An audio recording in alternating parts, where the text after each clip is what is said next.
আজ 25শে ফেব্রুয়ারি 2009 সালে পিলখানাতে 57 জন বড় সেনা কর্মকর্তা সহ 74 জন সেনা কর্মকর্তাকে নির্মলভাবে হত্যা করেছে।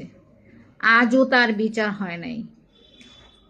কত সেনাবাহিনীর লাশ নদী নালা ভেসে যেতে দেখা যাচ্ছিল, আমরা পেপার পত্রিকায় দেখেছি।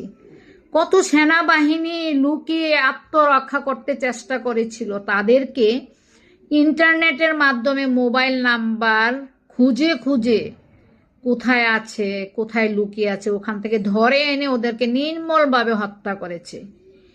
এই হত্যাকারীর সাথে যারা জড়িত আছে তাদেরকে যেন এইভাবে হত্যা করা হোক, তাদের বিচারের আওতায় আনা হোক এবং বিচারের আওতায় এনে তাদেরকে ফাঁসি দেওয়া হোক।